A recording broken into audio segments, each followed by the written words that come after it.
கல்விசோன் வழங்கும் கட்டுரை ஒழுக்கம் உயர்வு தரும்.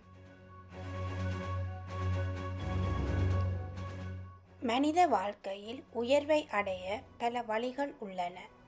ஆனால் அவற்றில் மிக முக்கியமானது ஒழுக்கமாகும். ஒழுக்கம் உயர்வு தரும் என்ற பழமொழி ஒழுக்கத்தின் மகத்துவத்தை எளிமையாக எடுத்துரைக்கிறது. ஒழுக்கம் என்பது நல்ல நடத்தை, நற்சிந்தனை மற்றும் பொறுப்புணர்வு ஆகியவற்றின் தொகுப்பாகும். நம் முன்னோர்கள் ஒழுக்கத்தை வாழ்க்கையின் அடித்தளமாக கொண்டு வாழ்ந்துள்ளனர்.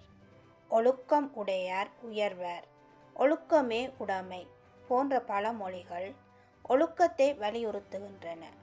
ஒழுக்கம் உடையவரே வாழ்க்கையில் முன்னேறுவர் என்பதற்கு எடுத்துக்காட்டாக விளங்குகிறது. திருவள்ளுவர் ஒழுக்கத்தின் முக்கியத்துவத்தை மிக தெளிவாக எடுத்துரைத்துள்ளார். ஒழுக்கம் விழுப்பந்தரலான், ஒழுக்கம் உயிரினும் ஓம்பப்படும். இத்திருக்குறள் ஒழுக்கம் மனிதனுக்கு உயர்வை தருவதால் அது உயிரை காட்டிலும் மேலானதாக கருதப்படுகிறது. இதன் மூலம் ஒழுக்கத்தின் மதிப்பு எவ்வளவு உயர்ந்துள்ளது என்பதை நாம் புரிந்து கொள்ளல் வேண்டும். மாணவர்களின் வாழ்க்கையில் ஒழுக்கம் மிகவும் அவசியமானது. கற்றது கைமண் அளவு, கல்லாதது உலகளவு என்ற பழமொழி போல நாம் எப்போதும் கற்றுக்கொண்டே இருக்க வேண்டும். ஆனால் அதற்கு ஒழுக்கம் முக்கியமானது.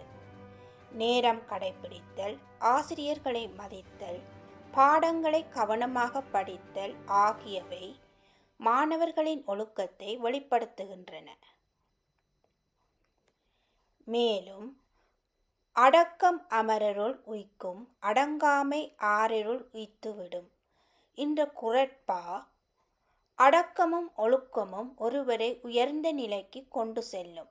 ஆனால் அடக்கமின்மை அவரை வீழ்ச்சியடைய செய்யும் என்பதை கூறுகிறது. ஒழுக்கமின்றி வாழ்பவர்கள் பல பிரச்சனைகளை சந்திப்பார்கள்.